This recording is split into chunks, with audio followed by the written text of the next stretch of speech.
We're here. We're having difficulties, Captain.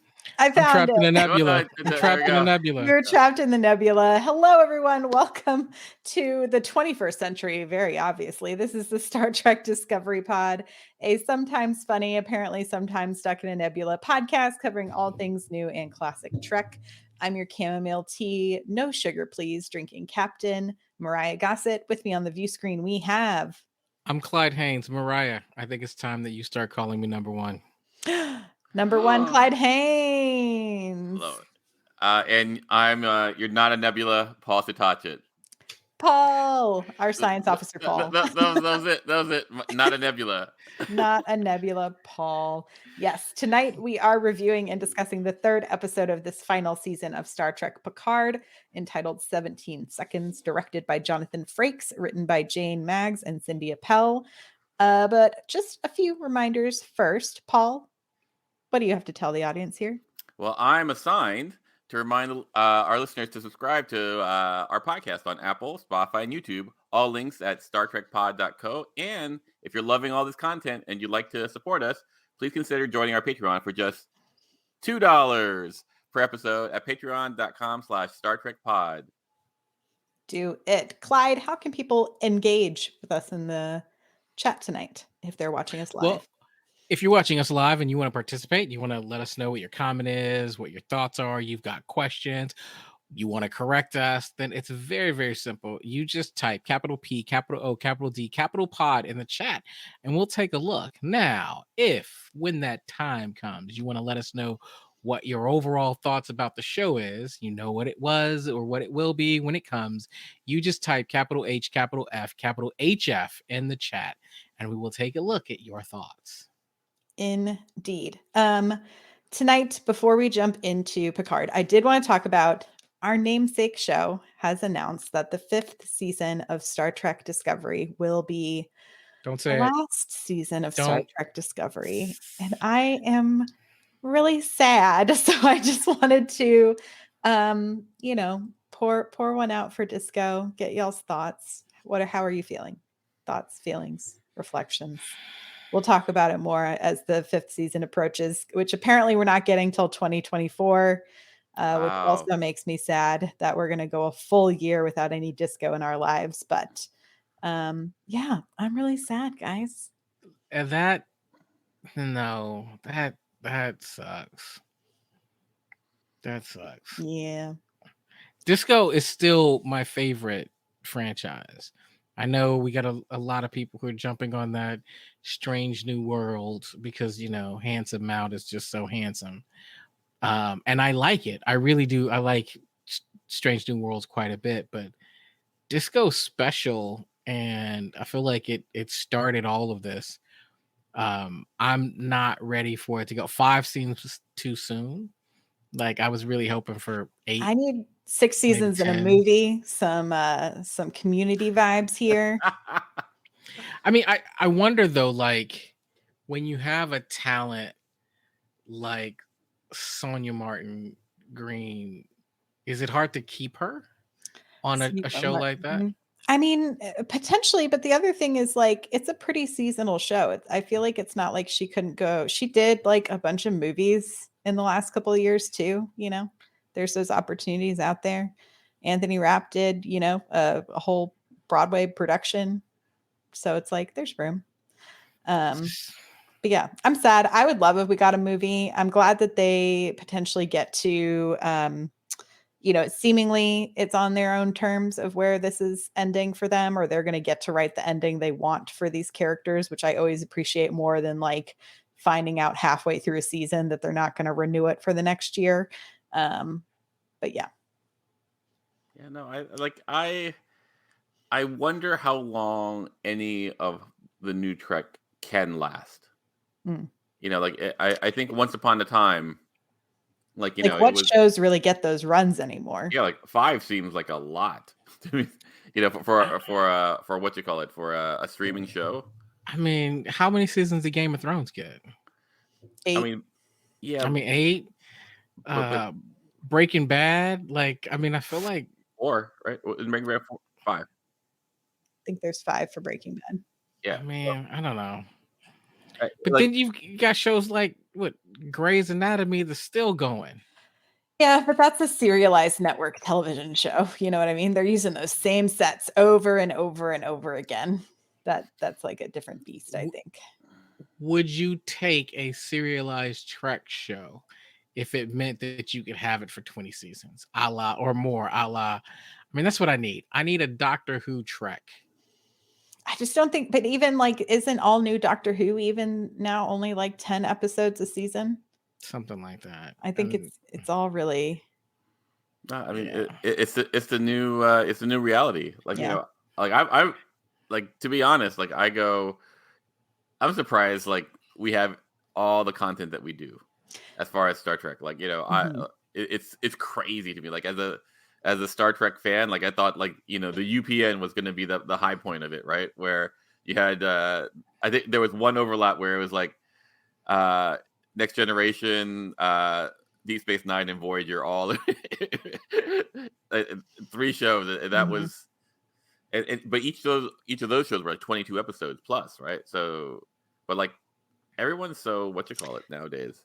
Well, I think it's also, I mean, on the business side has changed a lot because Right. of streamers and because of the way Mhm. pay happens and all of that stuff. So I think it's, to your point, Paul, it's like it's incredible that we've gotten 5 seasons of any show, really, but it is sad that it's like, I'm sure every writer in Los Angeles would love if every show got a 22 episode order, but right now I think that's only Abbott Elementary, Oh, I don't. Well, I, okay, you- so I was gonna say one, which I love.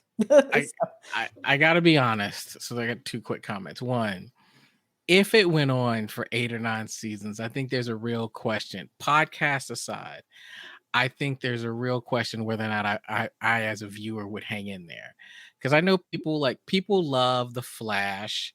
Flash is up to 8 seasons, but I talk to people all the time who are like, yeah, I fell off after 4, or I fell off after 6. 5. See? Uh, It's for And you. so I think there's just an attention span thing where it's hard to keep up. But what happens is, here we are, and you're going, okay, the 5th season is going to be the last. I think we saw this with the other pod I was on, This Is Us, is all of a sudden everybody comes back because now I gotta, I gotta catch up, and I want to be there for the final season. You almost get an influx. It's almost like a premiere all over again. And as you guys talk about that, I just want to say, JC, you've mentioned the AT word in the chat.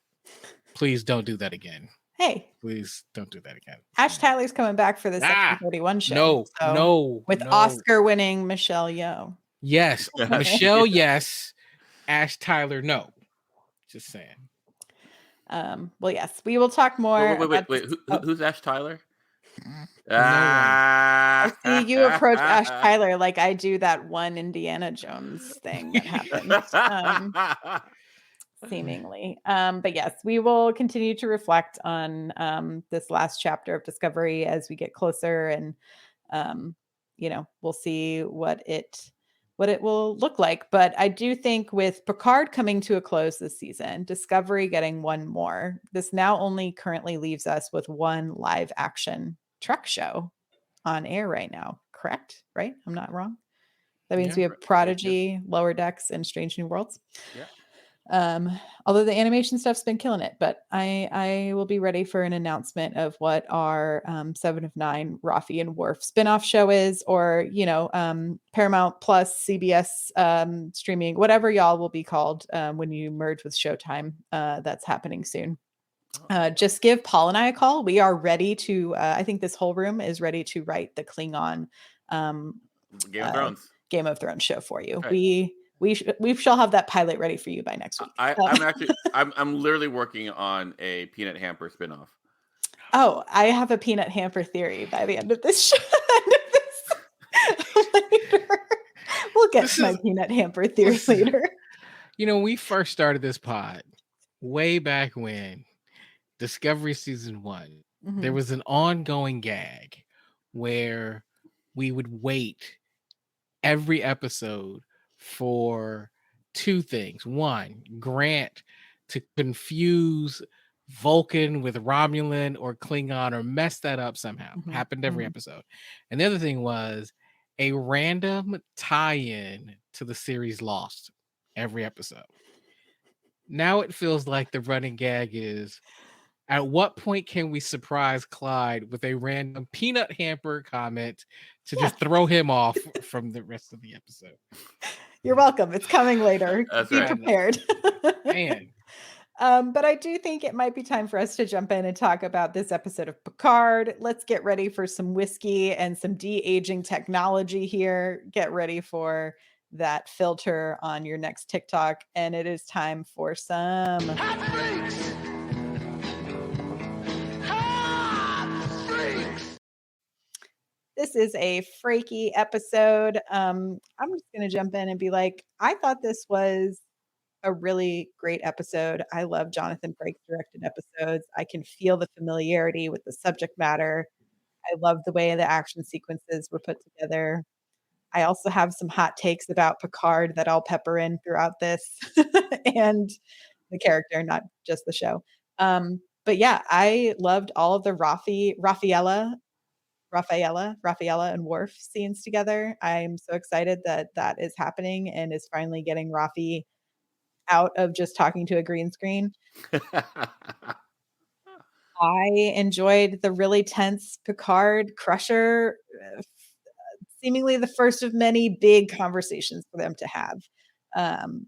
But I will say my only nit to pick is I am getting I'm ready for us to move forward a little bit quicker because I feel like, again, we are in real time by the end of this episode. And we just are like incrementally moving the chess pieces. So that is my hot freak. What about Clyde? Paul, thoughts? Paul, you want to go first? Sure. Anyone ever been to Vegas and gone to a buffet and you just basically get all the things you want and then you go like, yeah, I don't know if that was good. Individually, they're the things you wanted, but then all of a sudden you put it all together and you're like, maybe I didn't put together all that well or whatever. So I think you're buffeting wrong, Paul. I think you're doing the buffet wrong. So individually, I liked all the pieces. I just didn't feel like it worked well for me. Where I'm going, it felt scattered to me. Like it started off with that weird de-aging in the beginning, which works if you're watching it on a laptop. But I was watching it last night, on big screen. I go oh, are they Romulans? It was, yeah, it's anyway, I was like, we'll talk about it in a minute, but I'll let you continue your hot break. and so I wanted to see all those bits. I wanted to see the Picard, what's it called, the Picard Crusher moment. I wanted to see Seven in action. I wanted to see Ralphie and Worf together. And the reveal of the Changeling, so cool. All that stuff, was great. But all together, I was just going I don't know where I am. I'm kind of floating in jello a little bit. And the thing that I had a hard time with is watching two old men argue about how to captain the ship. and then all of a sudden, it all just they're both wrong kind of thing. And I'm going oh no. I've had I play board games, and so I used to have this board game group that had these 70-year-olds, and eventually it'd fall to a yelling match because they were both yelling at each other because of rules or something like that. And I just felt like this is what's happening. But I just imagine myself on the bridge and this is happening, and they go Will, you're too you're too scared of losing stuff. And the best part was just cutting to everyone's reaction, it's when you're this is when we need Seven on the bridge. Exactly. Yeah. You're this is awkward. It's literally the Star Trek version of that meme, right? Where you're Clyde, what did you think? I'm gonna take a different stance. I loved it. But I also know, much like you, Myrriah, I can almost recognize a Frakes directed episode before I'm told. There's just something about Frakes being behind the camera that it feels that I relate to. It's homey. It's this is Star Trek, Yeah, it's insider, right? And that's not to say anything about anybody else, but it's just different. And so it's one of those things where I didn't know. In the end of the episode, I see his name pop up, and I go, yeah, that checks out. But I was here for a lot of it. I loved the kind of the conversation between Crusher and Picard. I really thought, I was like, oh man, I think this is going to go on too long. But I found myself engaged because of what was happening. I mean, he was right. And then on the other side, the whole Riker and Picard conflict, I, I watched it a couple of times and realized that this was different to see these two men, these two leaders, rather, who are almost always right, right? And TNG, they were never really wrong.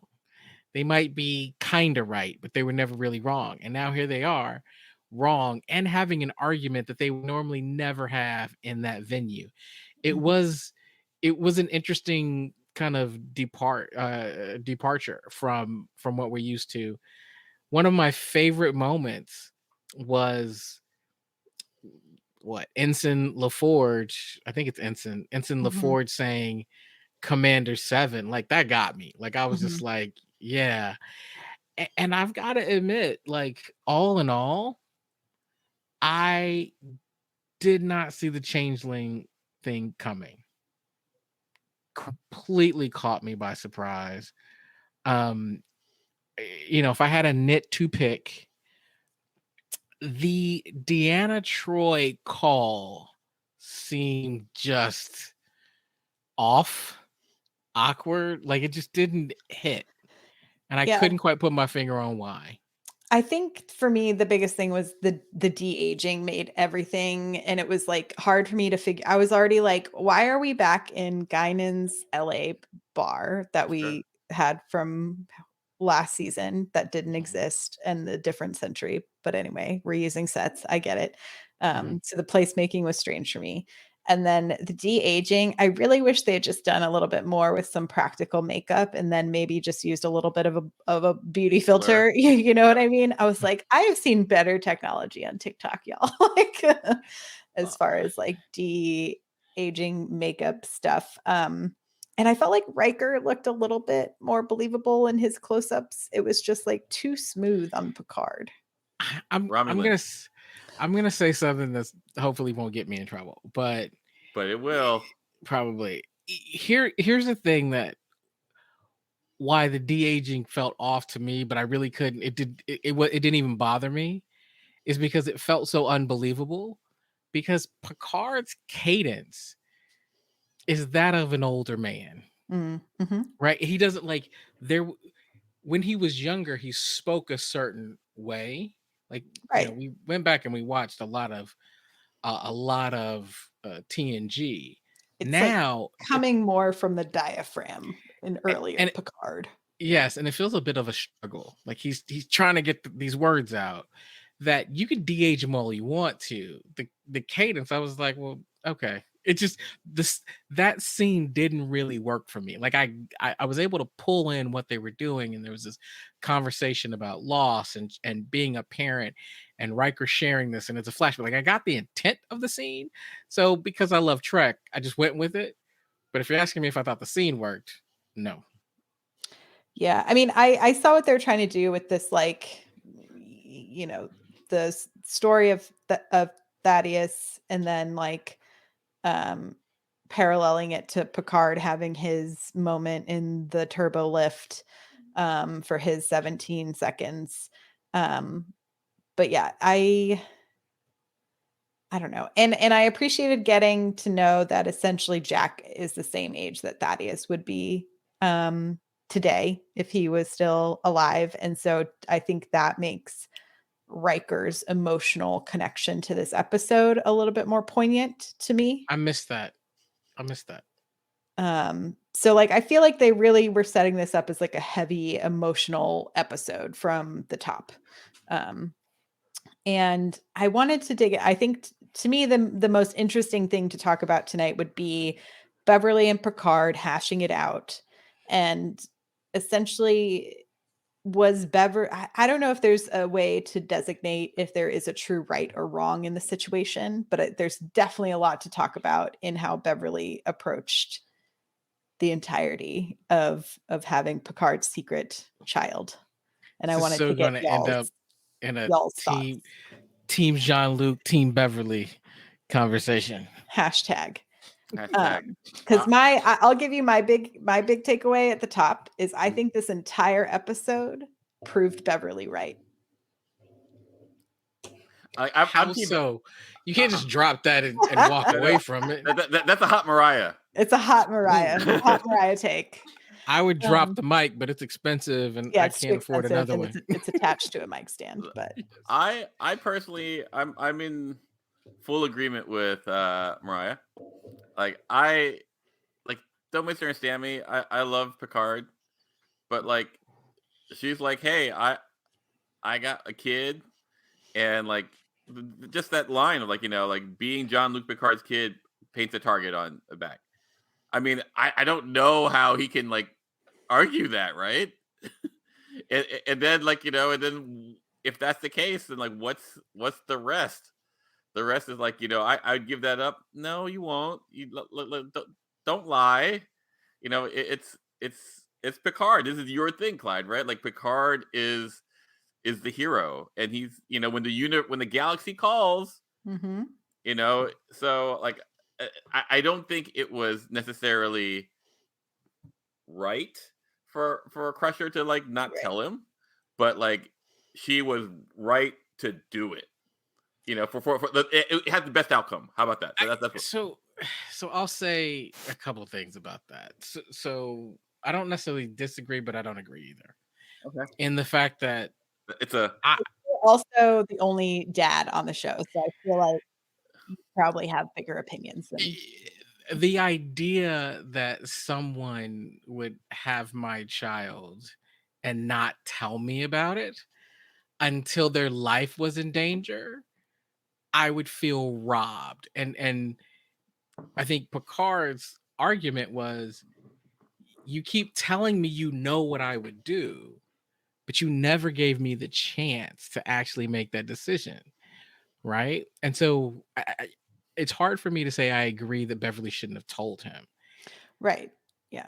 Well, the other part of that, though, is I feel like we say, well, Beverly was proved right. The premise of that is if you believe Vadic is ultimately trying to get Picard. And I don't necessarily think that's the case, because she had Picard, right? Like when they in the pilot, in the premiere, when he put the transporters up, they they could have gotten Picard right then and there. They could have taken him, right? But what their choice was, they chose Jack. At that moment, she hasn't revealed what she wants from Picard. I don't know that she wants anything from Picard. Yeah, it is hard to know without knowing Vadic's and the changelings like true motivation for all of this to fully say what Jack's play is in all of this and what Picard's play is in all of this. But the reason I said earlier that I thought it in a sense proved Beverly right is the day Picard learns that it is his son. His son is on board this ship. He is going all in on attacking a giant warship on a science vessel with no weaponry. And it's like, to me, that minimal weaponry. That's right. And so it's like that tension of seeing, and that's where I saw some folks online being like, is this like, it doesn't feel like Riker, blah, blah, blah. I think Riker in this scene is thinking about if his son was on the ship right now, and what he would be trying to do is get this entire ship to safety. And that's like, that is Riker's perspective and POV on how he is fathering this ship. And so when they're having this tete-a-tete on the bridge, where I think Riker thought, oh, finally Picard is going to let me use my instincts to captain this ship. He said, I can be your number one. And instead is demanding that I do things the Picard way. And I'm going to give in because it's just the easiest way. That's how they've always worked, right? It's like, you give in. Picard is always right. You're going to do what Picard says. And I could see that freaking thing from a mile away. I was like, y'all don't know she's going to use that thing to then just shoot the thing right back at you. I'm sorry. But I was like, this is where your age is showing. No one else on this bridge is going to speak up. Where are some people here? Like, but yeah, but at the end of it, by the time, I watched the episode twice today. And by the end of it, both times I was like, I think Beverly was right in a way that I don't know if Picard, if given, and it's all hypotheticals, right? If he had been told he has a child, if he would have fully changed his ways, or if he would have just kept going when the galaxy called. I think, go ahead, Paul. So I would say this, like, there are two real questions here. Like, what is right? Or in right being like what's fair to Picard, right? And what's owed to Picard. That's right. Versus what is the better outcome. Beverly picked what she thought would create the better outcome, even though that was in conflict of what would be right for Picard. And she betrays her relationship with him because she's picking the better outcome for her son. I think that's what a parent does. And I think that's what she was trying to say. I'm trying to protect my child. And I think also Picard should know that. I think he would know that. I think like if he sat down and he goes like, yeah, this is probably the best. I think it takes a lot. And I think part of this is there's this idea that when you become a parent, you got these parental instincts and these genes that just kick in, and that's not it. Right? Like, here's all Picard knows. Picard knows that he doesn't have a child, and all of a sudden he's been told you have a son, right? I'm sorry, but yes, that's going to touch you at a certain place where you're like, oh, this is my legacy. But as a parent, there's something from being there when your children are born and going through that miracle of life, which is actually, it's a miracle that both people are still alive, right? Going through that, the participating in the child rearing, these are all things that by its very nature create this bond between the individuals. Picard doesn't have that. And so this idea that he has this idea and that he would suddenly do something, I wonder if it was different if he was a part of Jack growing up. It's interesting. I'm a big F1 fan. Myrriah loves it when I make a sports reference on a I like F1, show. So we're good. Okay. So I'm a big F1 fan, and I've been watching the season. The F1 season starts this weekend, and I've been going back and trying to get through Netflix's Drive to Survive before it starts. And it's interesting because what this is a behind the scenes show, so you get to see all the stuff that you didn't really see during the race. And what I was struck with was there's a 4-time world champion in Sebastian Vettel, and in the middle of last season he announced his retirement. And in this retirement video, he just out of the blue he was on Instagram, he did an IG live and announced his retirement. Shocked everybody. But what's interesting is what he said. He said, I love the sport. I love everything the sport has given me. But at this time, I'm retiring because more than being a race car driver, I want to raise my kids.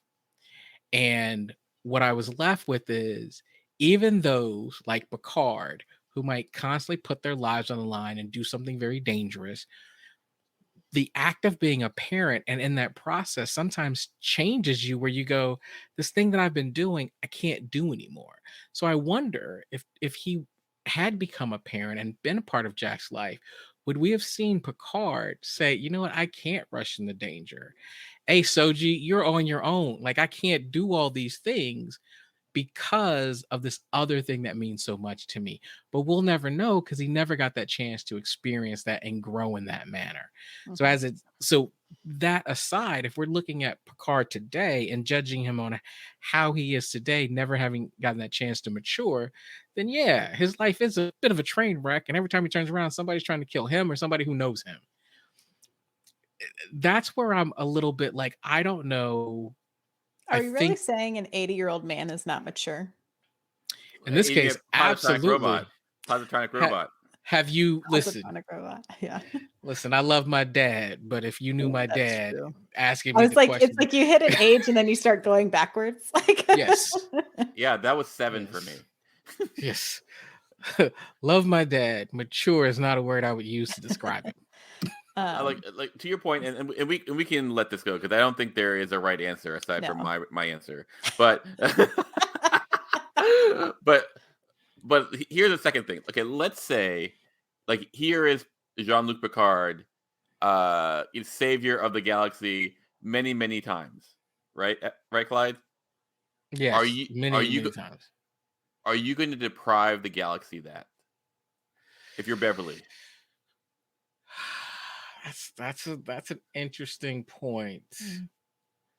So you're saying that Beverly hid her son from Picard because she didn't want Picard to have to choose between being a father and being the hero of the universe. I think that Beverly has two very valid things that she has to consider. One is like the safety of her son, I'm 100% agree and with that. basically the safety of the galaxy. You want someone on that wall. Who do you want on that wall? I'm just saying, like I can't argue with you. I'm not. I'll be we- honest. I can't. You're making these are two it's a very really good points. It's a good point. And the other thing is we fully, they haven't really fully revealed. Was there any outreach on any person's part? Right. yeah, Because sure. it's like Beverly disappeared, but did Picard really try to reach out? Not to say that he, I mean, and Beverly says like at 18, I told him like, here's your Mhm. dad. Go see him. So like she wasn't, it wasn't that bad. Like I do understand Picard's hurt, especially Mhm. after Oh, yeah. after second season when like he comes to this revelation about his own, you know, childhood and like all Mhm. that trauma. He goes like, "Oh, I could have been the person that I would have liked to be." Like I get that, but like from Beverly's perspective, like if I were Beverly, that's what I would do. I'm just saying, like I go like, "Oh, here's this kid. I have to protect this kid. I have to protect the universe. I want the universe to survive as well. Here's this thing. It just seems like logical to me. Yeah, I mean, listen, Chupi makes a really good point here. She says I don't feel like it hit her how many enemies he had until she was trying to tell him, and thing after thing kept happening. That like I completely agree. And as she was saying it, I was like, your son being a target because of who You are. Jean-Luc is Yeah. that's Well, real. Like I that think is real. the other thing is to think of is Beverly has lost so much, as she said, right? Like she lost her first husband. She lost Wesley. She's lost Picard numerous times to the galaxy in some way, shape, or form. And so I think as like a And she bit lost of this. a response is she's like, I now have someone that I can love for me. And like selfishly, I'm going to keep it in my little Yeah. bubble as close as No. I can. Right. Yeah. No. She lost that Space Ghost too. We don't talk about Space Ghost, Paul. Or Ash, Yes. or Crystal Skull. We don't talk There's- about a lot of things on this pod. We should rename this pod the things we don't talk about pod. Like, Yeah. I mean, I'm trying to get us not to talk about peanut hamper, but it seems like I'm No, that's outvoted never on that. gonna happen. But yeah, I think it's gonna be something we continue to revisit the entirety of the season because obviously to me, this is the most interesting point of conflict Sure. we've had so far. Right. Yep. Yeah, I mean, I think it is interesting. And to your point, Myrriah, I don't think we've been revealed all the elements of it. I Yeah. still think there are threads to pull. Like it's interesting. We still as much don't as know we talk why about this, why they want Jack. yeah, or what this motive is, and like the changelings are involved. Mhm. That's significant. That's not just a grudge, right? Like that. This typically when the changelings are involved, you're talking about a much deeper master plot involved, and so it's just this is just not Yeah, a grab. Yeah. So to kind of move from that conversation to the other, like, kind of bigger one for tonight was our big reveal that the changelings are sort of at the core of our big bad of the season, which I'm excited we finally got them identified at this point. Um, and I was going through stuff, and maybe y'all can remember. I mean, I remember the changelings from Deep Space Nine, and I can't remember anything specifically linking Picard to changelings. Is there anything that y'all can remember linking those two plot wise? No, there's nothing aside from like in Star Trek. In Star Trek, like 9. Nope. Like basically, like there's the Dominion War, right? Right. And basically in some of the last Star Trek movies, like a 9, and 10, like have reference to the Dominion War, Right. which But no like changeling Picard interactions. No. Right. Okay. That's what I thought. I mean, wanted maybe this is all about Worf. Maybe they don't like his relationship with Odo, and really, this is a let's get to Jack because Picard will show up, and eventually Picard will reach out to Worf, and we can get Worf. I mean, it seems like a long chain to get there. it seems like yeah. It started to fall apart as I was saying it. Yep. Yeah, but I loved Worf in this episode so much. And Worf is great. Worf has been. He's never been like the top tier Star Trek character for me, even though I liked him more in Deep Space Nine. Just hang on, Clyde. I'm just saying, don't make me find my Worf action figure around here. I got one because Worf always because he was always of the mindset of like, I have to kill someone, honor, and like in this episode, he goes like, as of late, I've realized that Working you have on myself. I have to access calm as well as fire. I am, as the humans say, working on myself. I go like, that's cool. Better late than never. but he, I think he's. I like this evolution of him.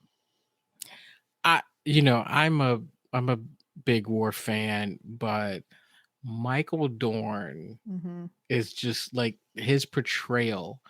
It's interesting because we have a lot of actors who are going back and portraying characters that they portrayed, 30 or in some cases more like 20 years ago.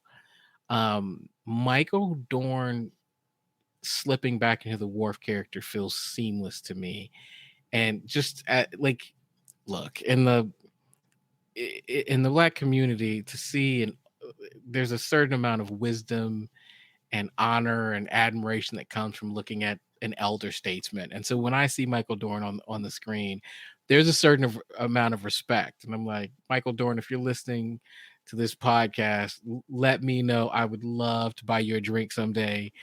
Like Chamomile tea it up. Chamomile tea. No, like it just was Prune juice, baby. Whatever it is, drinks on me, because there was something special about seeing that character again. Right. I imagine I will have a very similar reaction when I see my favorite character of all time, Peanut Hamper, Geordie LaForge. Right, Geordie LaForge. Like, I mean, my LeVar Burton fandom goes back to forever. So I'm excited about all of this. Was he that guy in like the episode of Community? Just kidding, Clyde. Of course I know.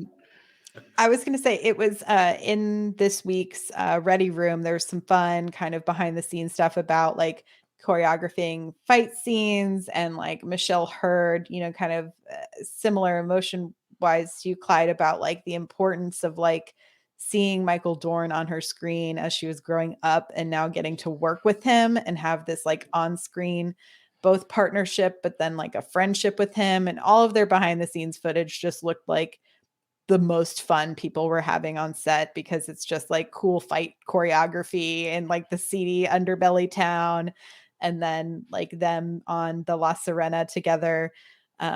And Michael Dorn talked a lot about how when the writers approached him, they were like, well, where do you think Worf is now? Oh, wow. That's great. And he's like, I think of him as more of like a samurai type, he's like kind of found this like two-sidedness to himself. And I was like, oh, this is going to be such a good season. See, I'm also a big fan of samurai culture, so that clicks for me. But I wonder, see, I'm looking at this and I'm thinking like, okay, why am I feeling this way? Because not for nothing, I felt a certain similar way when Gates McFadden was on screen. And I think it's because we've seen Picard pop up throughout. Mhm. Like, and not just in this and other shows. I don't feel like I have missed Patrick Stewart at all because he's never really left. Mhm. Right. I mean, he was Professor X. Jonathan Frakes has also felt like he's been around, Mhm. right? Even if it hasn't always been on screen, he has been behind the screen and then done interviews about his participation behind the screen. And even LeVar Burton is still out and about and has a presence in advocacy.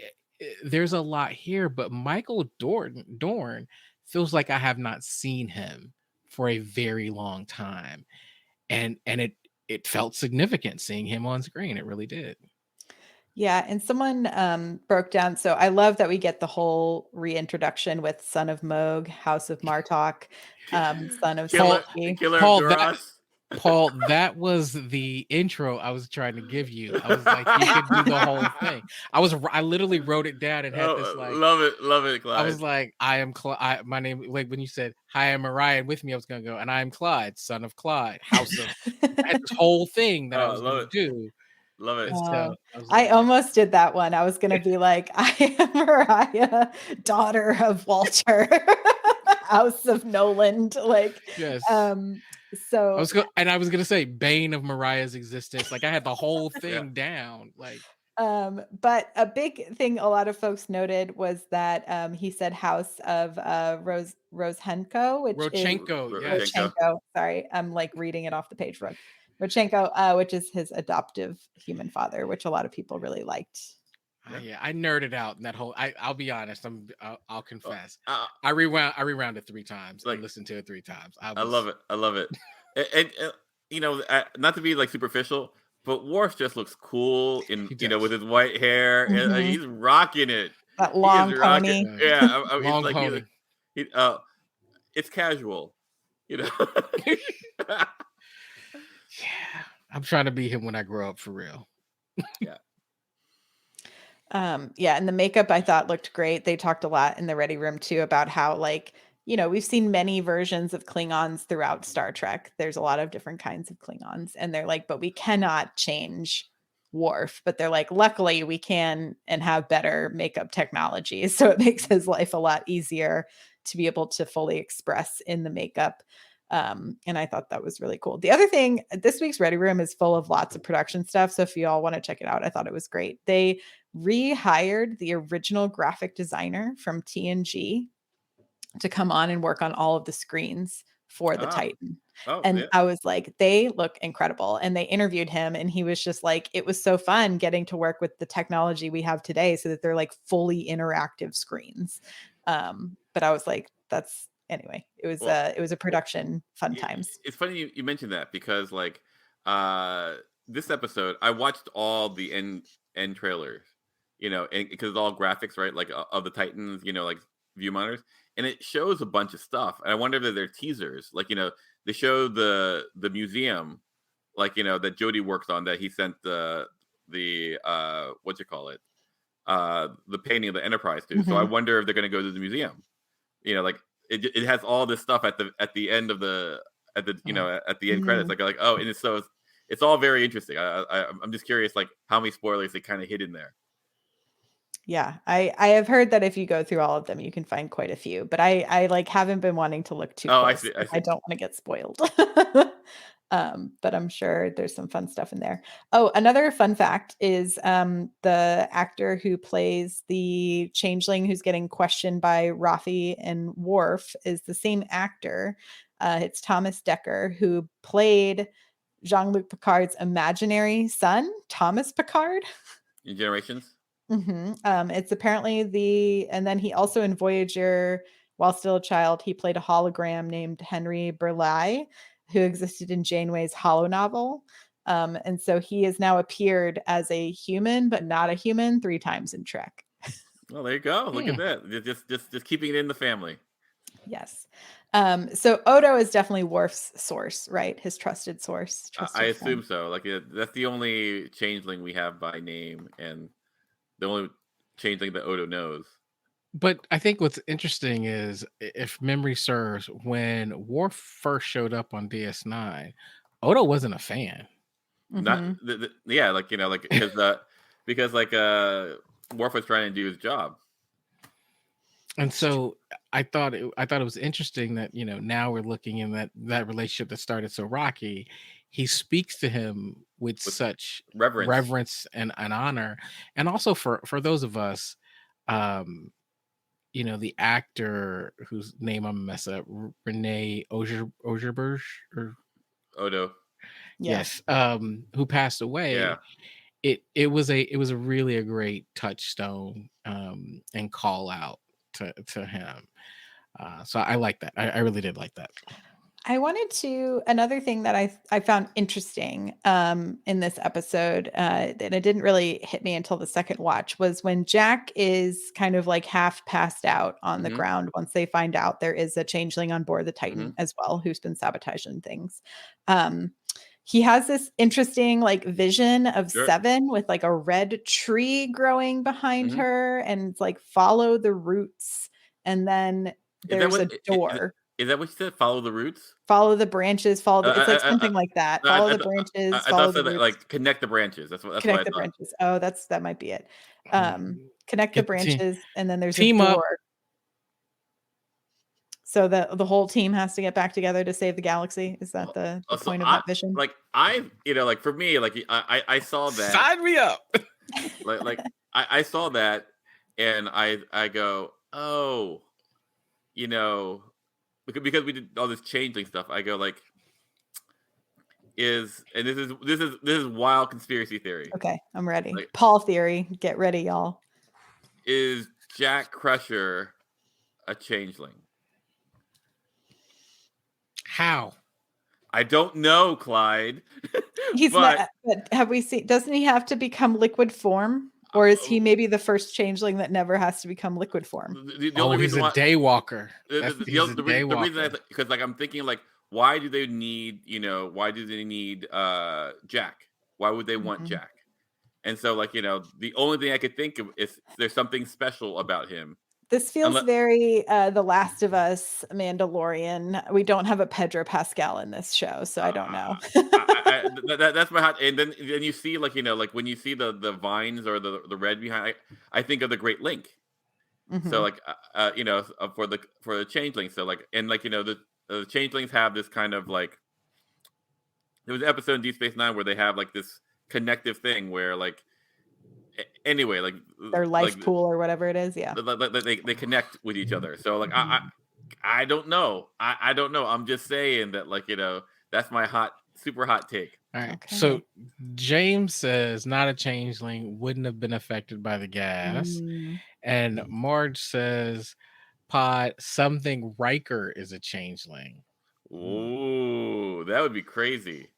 That would be nuts. I don't think I feel like they have been together for too many hours for him to be a changeling. Fair. Yeah. Would be my guess. Oh, Also, I think it's like a lot of people didn't like daddy and daddy arguing on the bridge. So I saw some chatter about that on Twitter too. yeah. Also, like a shout out to my new hero Shaw, who like got and said, "Hey, How they're are they finding us? exactly. Yes. You know what he's doing? He's doing his job. Doing his So- job. Even while internally bleeding. That's So right. I will admit, like I took a very critical look at this during this episode to say I'm going to evaluate Shaw's movement and based on this episode, do I think he's a clown?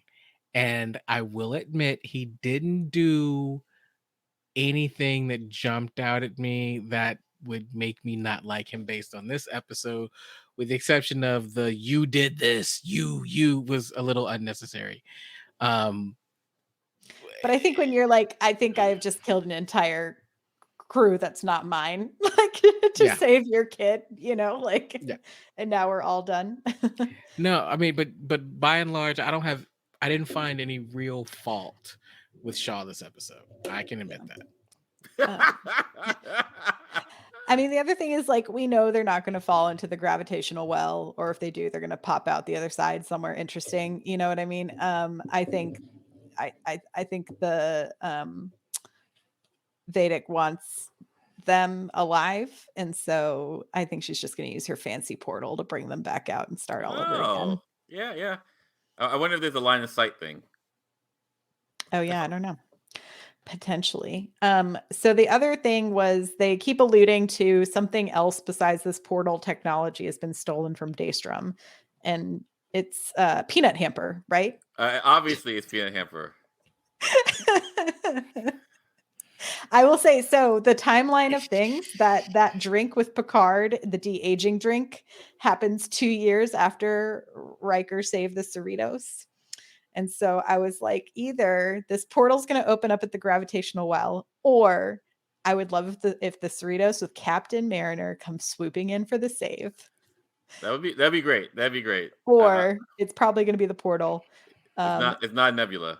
And all jokes aside, it's not peanut hamper, but they've stolen lore, right? Like they stole lore from the Daystrom Institute. That's what it is. I mean, that makes a lot of sense because, like, That does you know, make like sense. because they, you know, like lore is coming, and I feel that like This that's is where they would. this is the best from Ilana. Peanut hamper is Vedic's boss. Ilana, you win tonight's podcast. Congratulations. Best theory Alana of wins the the night. internet. But like it would, like that's where they would store lore, right? Like lore was dismantled and put, you know, into storage. They would store them at Daystrom. So I that makes absolute sense. For our listeners, Alana said that peanut hamper is Vodic's boss. So with that, Alana wins the internet for the night. Listen, I will tell you this, as much as I'm not a peanut hamper fan, and I want to say that that's not James says peanut hamper is Vedic ship. Oh, that's right. That's funny. Listen, and this is I'm not trying to throw shade at Heather Donahue or anything, but if they did weave peanut hamper into the final season of Picard, I would probably have a new respect for peanut hamper, and maybe I would relent a little bit, but yeah, like one thing that I just remembered. Do you think when, you know, when we see the changeling, the Worf changeling turn, you know, it looks really like a lot different than it did in Deep Space Nine. Do you think that means anything? Because Yeah, like it means VFX technology's gotten better. but like it doesn't look like Animorphs anymore. Well, no, but like I mean, like it looks like it goes from like here's a human to pus, as opposed to a human to like this like liquid energy thing that can become like a knife or a table. Like, you know, it looks really organic in a way that I go like, that's not a really, that I hope that's a choice that maybe because they're eviler changelings. Maybe like, you know, it's just one of those things where it just looked really, it was striking to me where I go like, oh, this is kind of gross. Yeah. I wonder if they, oh, go ahead, Clyde. I was just thinking, to me, what I took away, because I noticed that too, Paul, I was thinking this is a different changeling than we were used to, and maybe there's been an evolution. I mean, it's been a while. Sure. Maybe there's been an evolution. Maybe their capabilities are different. I mean, they are very far away from the Great Link, right? Like they're very, very far away, and so maybe this is something. Maybe this is their scouts, their spies, and so they're, you know, they look different. Did the one on the ship also have a weird voice change, or just the face thing happening? It's like, I think when Jack punched him, like, you know, his face just phased. Like, okay. I look back now and like that specific ensign or whatever he was Mhm. has been like Yeah, seeded throughout the evil, whole. evil glaring, Yeah, like like it was in episode 1. He was, and like at the end, at like I think last episode, like he was like looking out the back of the ship, and like then Mhm. he just like interrupted the woman talking. as JC says, Ensign sus. Oh, I like that. Ensign sus. So yeah. Yeah. He's my spouse pointed out that he apparently was a character in the Fast and the Furious franchise, that Oh, actor. so So I was like, Ensign family. Ensign family, yeah. Um Ensign Furious hanging out. Um I'm trying to think. There was so much this episode. What did you think of our big chase scene with Rafaela and Worf? I loved beheadings are on Wednesdays. It felt like his Mean Girls line, like on Wednesdays we wear pink. No, he's loosened up in his old age. Loosened up. He's definitely funnier. Yeah, I'm enjoying I have jokes, Worf. Yeah, like, he's like dad jokes for. Yeah, but I'm into it. Yeah. It feels correct for that character exactly, to be exactly. dad jokes. Because here's the thing, like like about 20 plus years have passed, whatever, since and he feels like an evolution, like like as opposed to like you kind of feel bad if he just stayed the same Worf. Mhm. Like 20 years has gone by and you're still the same guy, dude. You suck. But I think that's the interesting part, is because I think if we look at someone like Picard, do you feel like he has evolved? Do you feel like we're looking at an evolution of Picard? I That's feel what I like was. I feel like he's devolved.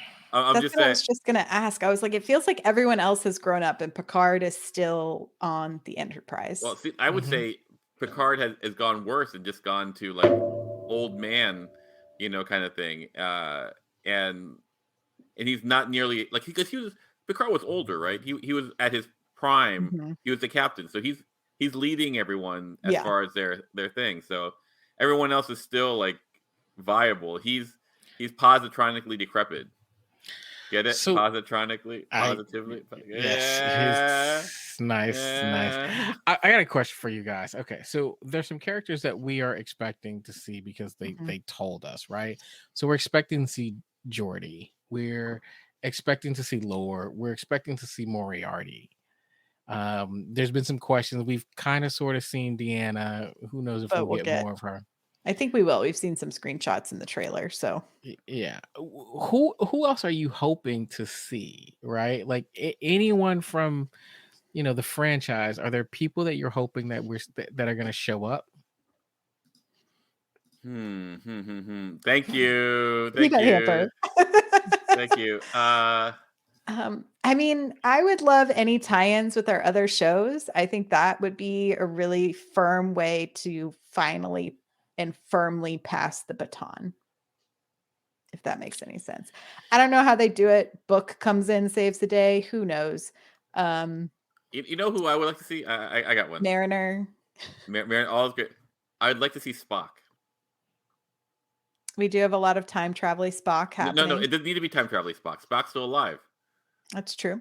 He was on Romulus, and plus 20 years, he's still, he's still viable. So you get who's playing Spock now? Ethan Peck. Ethan Peck. Yeah, aged up as Spock. That'd be cool. Interesting idea. That'd be interesting. I mean, Janeway for sure would be yes, great. Yes, Cam is hanging out. We've got in the chat. We've got a couple people saying Kira. Kira. Bashir. Bashir. I see Harry, Kim, Cisco, and Ash. Thank dead you. To me, Jay. Dead to me, Jay. No, I there's a bunch. I kind of want to see Miles O'Brien. Miles O'Brien. Robert Picardo's always down for a cameo, so yeah.